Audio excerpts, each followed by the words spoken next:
Josie and the Podcast is produced by the Rockstar team over at University FM. They are the higher ed podcast agency and help communicators build community, share research, and inspire thoughtful discussions with stories that resonate. And related to today's topic, they offer podcast coaching for students too. Strategy, production, marketing, they can help you do it all. Go to university.fm or click the link in the show notes to start podcasting with ease. What if a team of 2 could do the work of 20? Element 451, the all-in-one intelligent student engagement platform, combines AI-powered chatbots and virtual assistants, workflow automation, and modern marketing tools to hyper-personalize student communication and boost team productivity.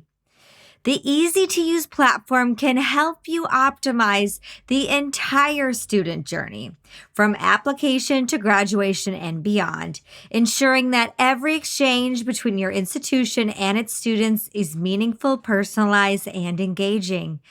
Harness the power of artificial intelligence to craft personalized content at a scale that once was unimaginable. Visit element451.com for a demo and join the future of student engagement.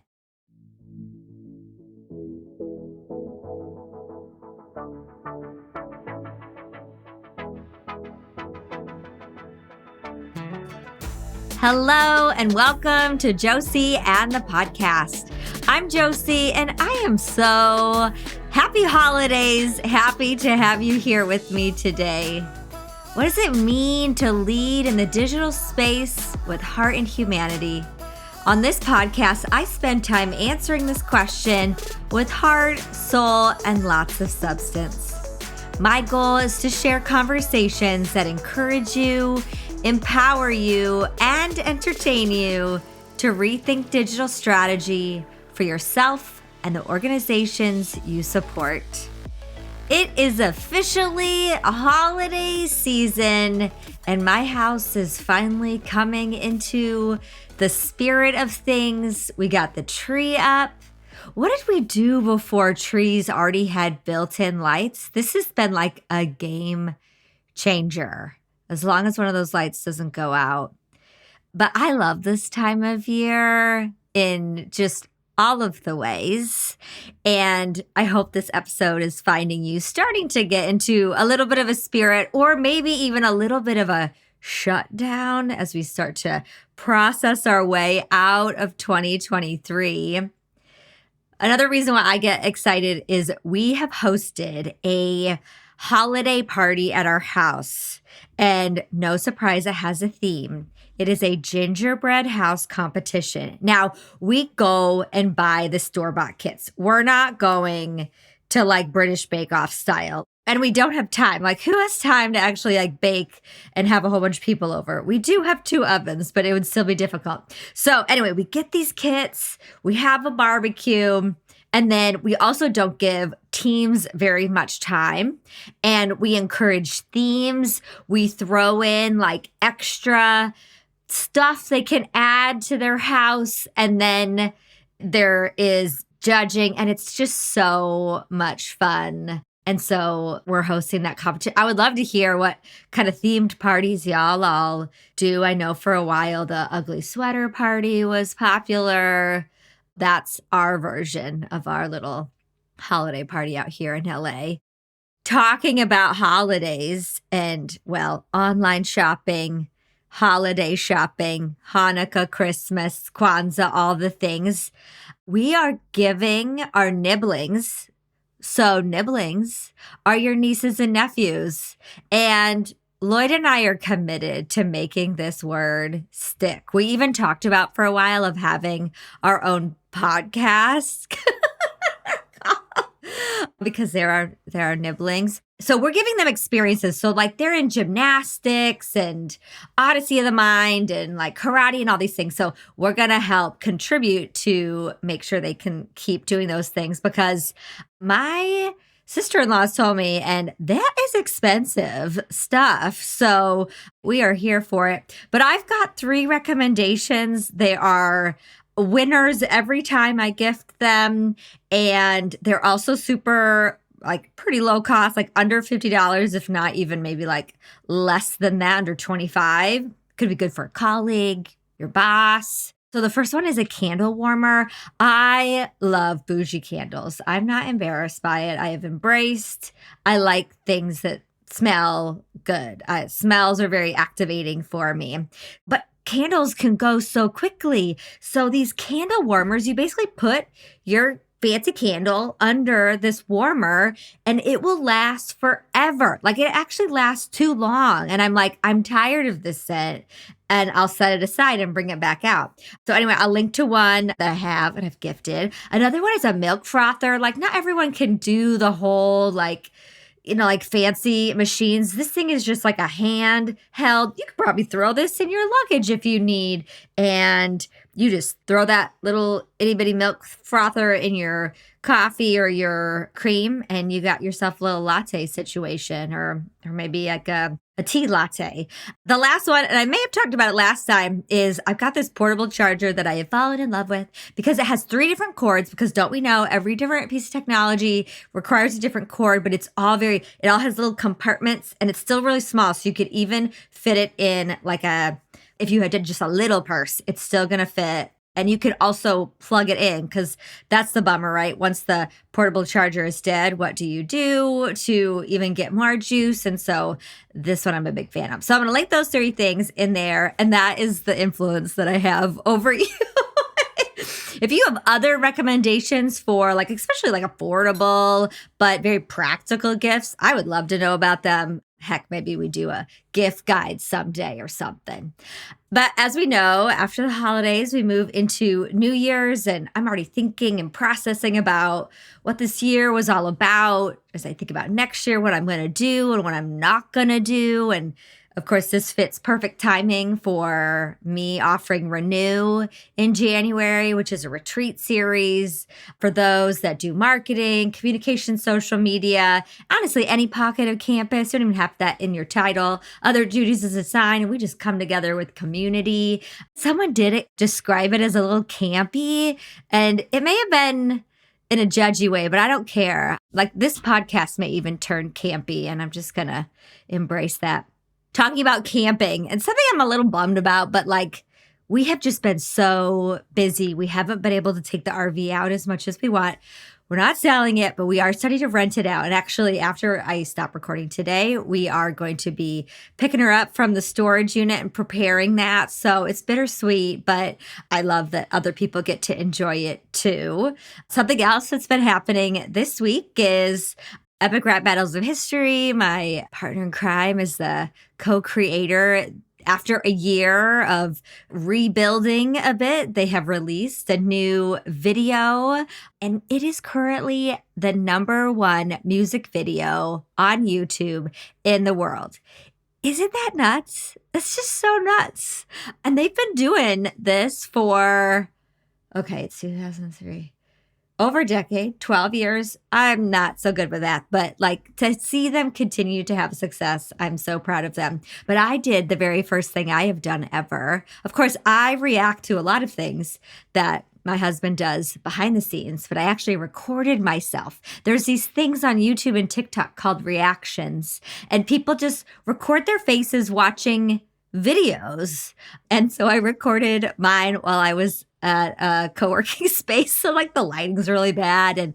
But I was like, maybe I'll just send this to Lloyd. And I actually ended up editing it a little bit and I put it on TikTok. So your girl's got her first TikTok out there and it's got way more views than I am comfortable with. But maybe this is a new thing for me. And that's all my TikTok's going to be. Who knows? Maybe it finally ripped the Band-Aid off that I might do a little bit more on TikTok. We'll see. Y'all tell me. What do you think? Okay, that is the preamble, the prep work, the required reading that we're actually getting into today is about students. And my research, my philosophy is all centered around who we are here to serve. And for a huge percentage of those that work in higher ed, it is students. You may be also listening in from alumni or development or other pockets or family programs. And you're like, well, students are great, but I also have these other audiences. And that's where I say it is community and audience centered. And what we know is that students can be, or whoever your audience is, can be so valuable when you're actually trying to tell their story, to tell the story of what transformation you're able to provide. For example, in student leadership or an academic program, or just being part of the college as a whole. And in marketing, they are many times put to work behind the scenes and many times in front of the scenes. And they come in many different titles, from student workers, interns, ambassadors, student employees. But the too long didn't read version of this is students won't solve all your problems. And when you bring them on, there actually can be a lot of challenges. I don't like clickbait, but I couldn't help myself with the title of Should We Stop Hiring Students to Help with Social Media? Because when I start to list out all of the challenges the industry most commonly faces, you have to weigh it against what the benefits are, which, spoiler alert, I'm going to share as well. I also want to situate this, realizing, especially this time of year, and we're trying to wrap up and hopefully wind down just a very, very busy season, that there is a mental health crisis of social media managers. And there's been a few different studies put out specifically of those individuals that are doing this in higher education. For example, Tony Doby's at West Virginia University, and they found of the 240 people they surveyed, 51 stated they're only a team of one, and 43 respondents are a team of 2 to 4, but only 6% have teams of 5. And you can absolutely correlate that the amount of support and resources that you have to the ability to create more content. But also the reality is so many campuses are very resource restricted, especially to add new full-time employees or even part-time. And so many times students are brought in to fill the gaps in all types of pockets. When I worked in student affairs, we would not be able to keep our student facilities, our student activities and services going without student workers. And so no surprise, within social media, they're able to manage content that can be a resource for our teams. And there can be some benefits then to alleviate the amount of work, especially for those teams of 1 or 2. But what you will find is that just by simply hiring, it does not immediately equate that that investment is going to pay off in the short term, unless you invest in building almost what I would refer to as a program to support not only social media management, but the student experience behind the scenes. So I'm also coming right off the tails of the AMA Symposium for Marketing and Higher Education. On Sunday, there was a pre-con that I created with my good friends Jenny Fowler from MIT, Cassandra Moore from Washington University, WashU, and then Rachel Rodman-Putman from University of Arkansas, Fort Smith. Our session was called Developing Student Creators to Enhance Authentic Content Strategy. I realized that title was almost misleading because the majority of what we presented wasn't even about the output. It was the input about how to even get to the place in your operations and in your program for students in order to have an authentic content strategy. We know that students can potentially do that for us, but we have to find and hire the right students, provide timely training, and establishing trust with them.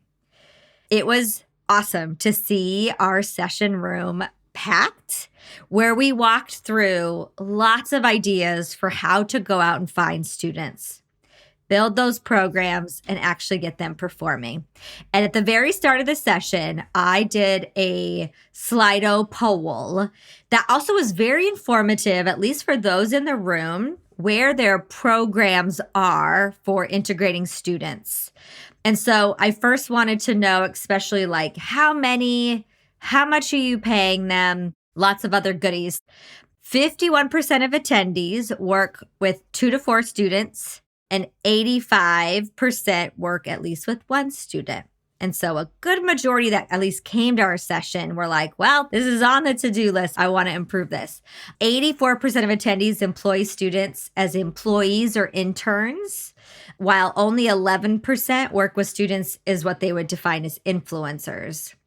And also what I found to be happy for my heart is the majority pay their students at least minimum wage for that state. We also had a good amount of respondents that were over minimum wage, upwards into $20 an hour. And where I'll share later is you pay for what you get. And the investment you put in is the output you're going to get back. And there's going to be ways in this episode that I hope I can give you to implement that into the new year. We asked attendees, what are some common challenges you're having right now with students? It's going to be things around quality, from spelling to genuine content versus branded content. The brand came up a lot, like managing expectations, creating content that's still going to be honestly like allowed for the campus versus what students might come up with. And then just overall best practices. A student may never have managed a voice or brand before, even if they have their own platform, like their own like followers on Instagram or TikTok. This would be new. The lack of knowledge of some best practices. And again, that's just going to take more work than on the supervisor. Oh, and then scheduling, bandwidth, availability. Students are they are busy. We are busy too, but their busyness comes in almost a different flow than we might experience as professional staff, from when their schedules are for classes, their involvement, their time off and travels. And honestly, let's be real, we need them to be student first and employees second. And some students, if this is their first job or even second, or now all of a sudden they're taking a harder workload or course, they may struggle with that balance. And so how much do we support them versus allowing them to be challenged? But then also just thinking about getting coverage for events and strategies that we already had planned for. 2 more challenges that we heard was just this overall skill of supervision. I tell you, when I had a staff, both students and pro staff, supervision is really, really hard. But it's a unique skill set specifically for students who are part-time or even less than that, because they are not only going to need training, but development and the realization that they are going to move on. The goal is to move on, because we want them to graduate or we're going to hire them, which happens many times as well. And then the last piece can be around creativity and expression, that the coaching that is required for not only support and guidance, but a professionalized content creation process, along with the balance beam of following guidelines. You can just I hope some of those, well, I don't know if I hope, but I would not be surprised if some of those you're like, yep, I am feeling that very, very much. And every single student is probably going to be bringing you a different set of challenges. When I asked the faculty team from the Student Social Media Academy, which I'll tell you more about them later, I asked them, what are some challenges that you face or you would anticipate the industry to face? And Joel, he's a director of social media at FIU. You're going to get student enthusiasm, but also how you then coach and support without, basically blowing out their flame. So you try to contain their huge desire to create content, but also make them interested in learning the strategy and even analytics. And Joelle does a great job of teaching that in the academy. And then also the other side is working in social media is not always fun or cute. It looks like it on the outside, but there's actually a lot of bells and whistles behind the scenes. Cassandra Moore, Executive Director for New Media Strategy at WashU, she talks about resources and support and the guru assumption that many people, and you might think students, are our social media gurus because they do it so often, they grew up with it. But this, hear me clearly, is not the case. That just because you're on something and you have an app downloaded and you go to it every day does not mean you are a strategist for that tool. Okay, so I bring up that question again is, well, if we've got all these challenges, why do we do it? Why should we continue to hire and pay and pour into students helping us with social media? Well, honestly, the opportunities is what's just going to fill your soul. One attendee said it best: students bring good energy and insight. Other respondents said you get more genuine content that's going to really resonate.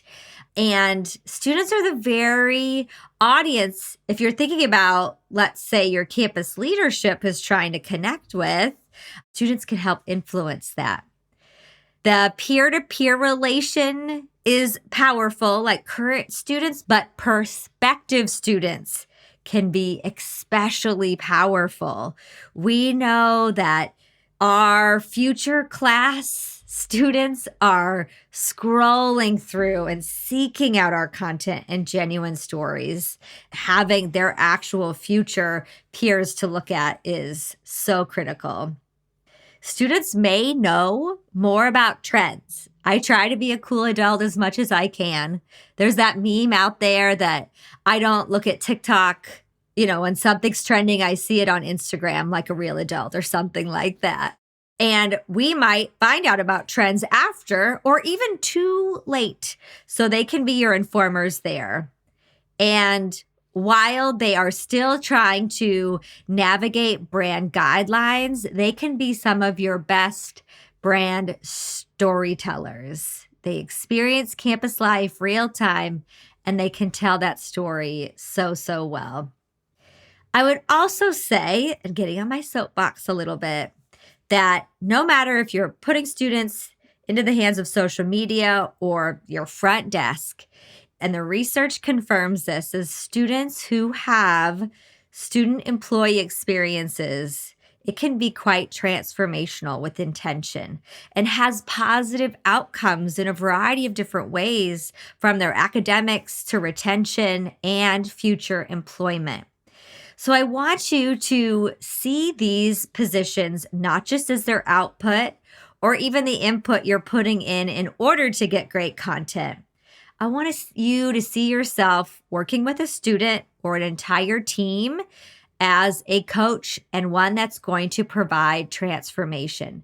And you only may get them for a short period of time, but start your inbox folder now, because in the future, you're going to hear back from students that give you these pearls of impact that you had no idea that small conversation that you had or that training you provided was a critical component to their development and the direction that they ended up going. I'm sure you can look back at your time in university or college, and there may have been a faculty member, an advisor, or another experience that was pivotal for you. And these positions can be as well. And so again, I asked the Student Academy faculty, what has been your true positives of bringing students on? And Morgan from Purdue University School of Business, she says that working with college students is a favorite part of her job. Without students, our content would be lacking. Students bring fresh ideas and unique perspectives to our strategies. She also says that as the generation that grew up using social media, they actually understand maybe some of the nuances. So not only trends, but some of those features. You think about all the bells and whistles of Instagram, that might be another place where they can provide really cool insight. So let me ask, is it worth it? Are you seeing the value, or are you kind of feeling a little stuck and maybe even frustrated? Because as this episode comes out, this is often a period of time where we might lose students because they graduate. They may realize that they can't continue on in the spring because of other demands, and or you're having to rehire another group and do this all over again. Well, in this next section, I'd like to provide you what I hope would be a solid foundation as you think about students being part of a strategy for you that can be sustainable. And it's going to start with very clear expectations and even a job description. And this is two-way value. So we want to clearly define whether if it's an internship, student ambassador, marketing team, have a really clear pathway of what their outcomes are and expectations, down to time, down to specifics of what they might be doing within that week, and what that's going to look like along with their academic commitments. Is it an hourly in the office? Is there a percentage of it that can be flexible and done from anywhere?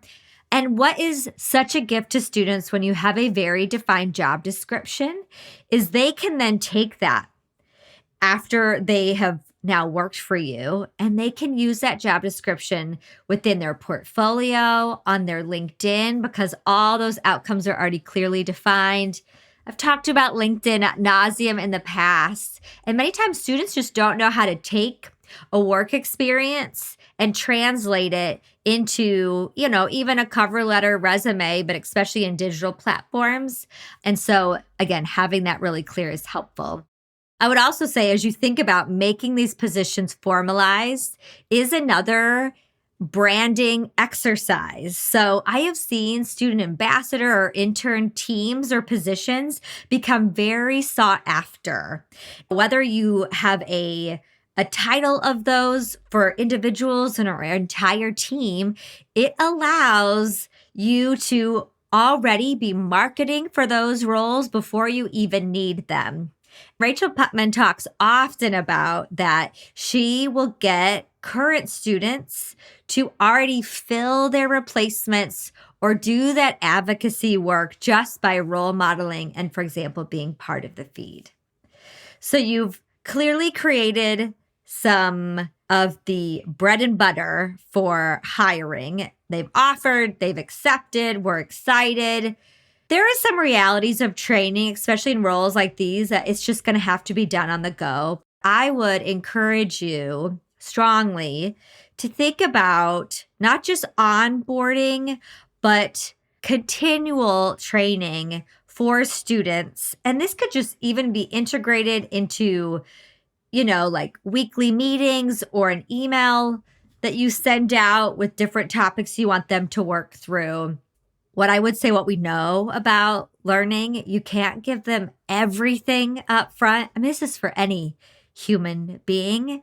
And or even when you do, you're going to have to continue to weave that in. And again, the format can be different, from workshops to one-on-one coaching and hands-on on the go. Some topics that become very common, I'm sure, is learning the brand and brand guidelines, some platform specific knowledge, understanding and developing strategy. But then we think about it actually goes into much further, almost more challenging topics like trust and transparency, emotional intelligence.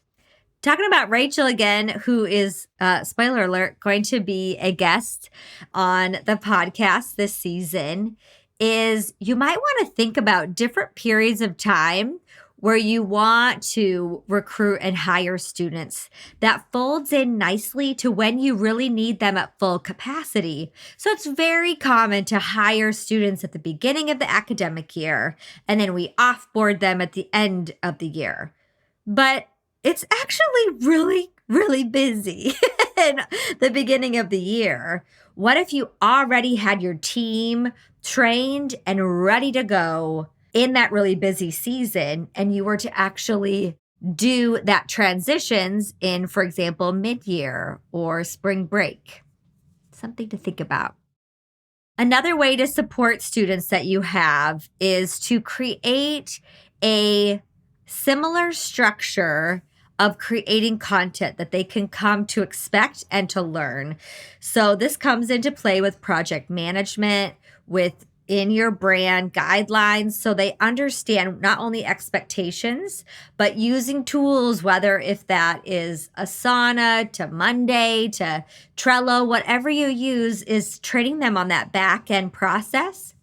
But also, as we talked about earlier, how they can really be informants for us on trends, I would highly encourage you to think about a pitch process in coming up with future content, which is also going to keep them engaged, knowing that it's not just the grind of the content, like process in the behind the scenes, but we're doing that exciting stuff with the pitch process. But that also means that you're going to have to work more in advance. You may need to take pitches for weeks out in order to know that you're going to have time to actually create those. Or if you know there's a specific campaign or event coming up, you're going to have to plan much more in advance when you're kind of putting that in the hands of students. Project management tools, I already started to talk about this, but the more people, honestly, more problems can happen. And when you're working full time, but you've got a lot of students with more limited time, the more that you can centralize those processes, it is just going to bring you sanity. And there's a lot of free ones out there. And I would encourage you to there's no perfect one. Callie Goodwin has all these cool things you can do with Airtable, and I'll link that in the notes. But, if you can't learn that, it's not making sense, and Notion is just a silly goose. I use Asana. It's great. And then the final piece that I would highly encourage, if not require you to do with students, is evaluations and ongoing feedback. With my students, we would sit down mid-year, not just the end of the year, and I spent a good amount of time in providing them detailed feedback for growth. I would also ask them to do their own self-reflections. And again, this is twofold. This is getting them prepared for when they are in the workforce, what an evaluation experience might be like. But also I allow that to be a lot of discussion so I can understand maybe where some of those challenges and gaps are coming from to ensure that the position is kind of calibrated for them and or what they can actually handle right now or where we can advance them even further, especially my juniors and seniors. My goal for them was to make them the most competitive candidate for any position they applied for outside of what they were doing in academics. And there were times where I would add elements to their roles so we could maybe fill in some of those gaps. I had one student once help me with some budgeting. Another, maybe we were giving them more of the analytics reporting. So look creatively like that, as well as ongoing feedback. Make those times that you meet with a student one-on-one valuable so they aren't kind of guessing till the end of the year. Some takeaways, especially if you're finding yourself this is challenging. I'm so frustrated. I clicked on this episode because no, I don't think I should keep hiring students or social. Is supervising students is a unique skill set. And I would also say not every higher ed professional may be equipped to do it nor enjoy it. And I would also say, though, you can admit that and either go two ways, is to advance your knowledge and competency working with students, and or if there is coming to a point where you might not be the right person to be managing students. if you're in a team environment, that might be something to discuss. I would also say it is part of the mission that we are investing in students, including student workers, student employees, and interns. If you read the mission of your university, you can draw back investing in or creating a program that's formal or informal as mission-driven work. On that note, and a future topic I feel like I gotta cover is to support your students through the lens of student learning and development.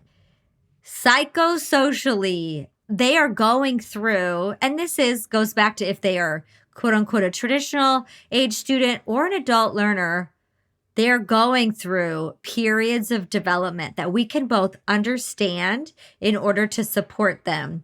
The one theory that I would at least encourage you to maybe comb through a little bit that also may help some of your challenges make sense is Stanford's theory of challenge and support. But I would also say, as you think about training, you need to teach more than strategy. You yourself probably know this very well, that there are wellness components to this. There are soft skills that are needed, and even how to manage time. So how are we teaching students some of those as well? Another takeaway that you can take and hopefully implement is I want you, as you are looking out there to find your future students, is don't just go for the obvious of posting the job and praying, or even doing some social listening and hiring the students with the most followers.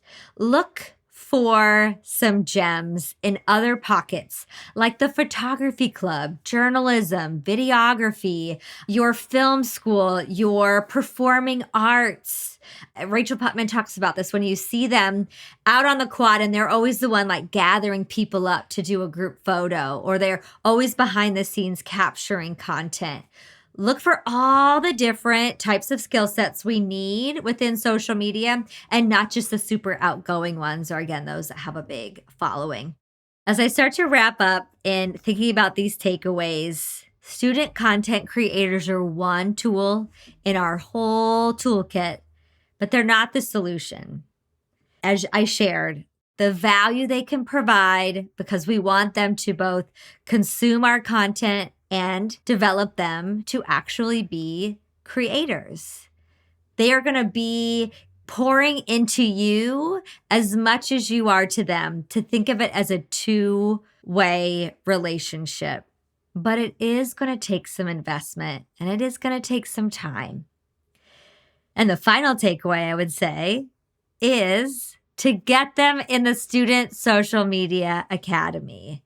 Your time is very, very valuable. As we think about trying to scale you and your capacity, there are some topics that I'm sure you have to train and coach over and over and over. And what if there was a training tool that existed where your students could learn basically the core curriculum of social media in higher ed that's going to help you immediately? And this is why I created the Student Social Media Academy. It's a self-paced online experience that is specifically made for college and university students that are helping higher ed in all pockets of campus.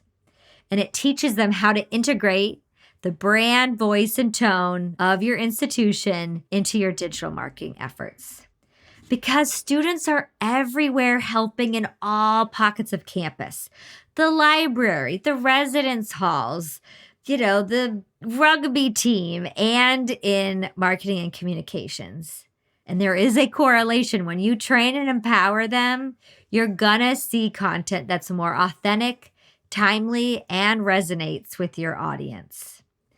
The Academy meets them where they're at. Just like you and your supervising skills, you're going to meet students where they are. This meets in skill and in functions.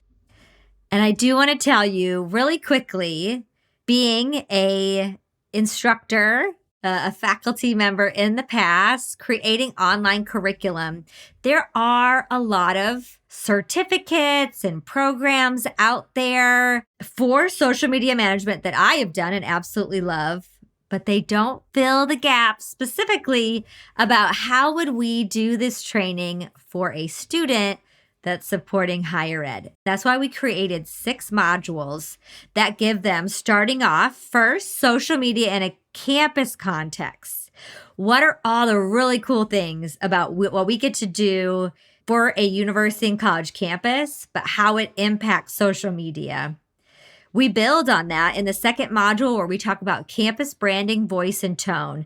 Not only where do I find the brand guide, but how do I start to interpret and even integrate it into how I approach the work that I do as a student with social media.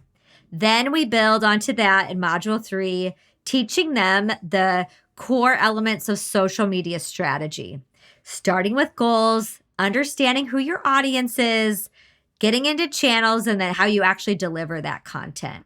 But we know the strategy is only one piece of it. So that's why in module 4, we take them through the process of creating content, from the administrative tools to the creative ones.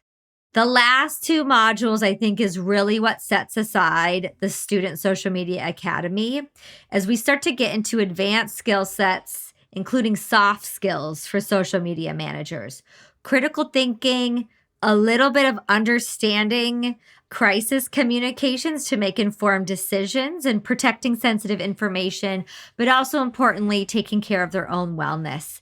And the last one, because I am so much about student learning and development, we're going to take them through a journey of their own personal branding, what their role could be if they expand it into a future career in social media. And because the Academy's been going now for a number of months, we are getting feedback that just warms my heart. Abigail from Occidental College said, "The Social Media Academy helped me further understand the different aspects of running a social media account for my college." Exclamation point. "I feel like I better understand the importance of engagement and collaboration. I also think the final module's focus on goals was incredibly beneficial to me as a sophomore in college." The 6 are so happy. Another big update is that we have gotten lots of questions from supervisors. Can I take it? How can I see the Academy? Hold tight. We are creating a supervisor version of the Academy. For now, what we have for you is when you purchase 1 or 20, you'll get a Social Media Academy Supervisor Guide. This bonus is a roadmap for you to understand what your students are learning from each module, each exercise, and gives you some prompts too that you can use in your one-on-ones or group meetings throughout, and also to just help you take your role as a supervisor advisor to students to the next level. So I'm very, very excited about that. If this is the first time you're hearing about the Academy, I'm sorry it won't be last because I just love this program so much.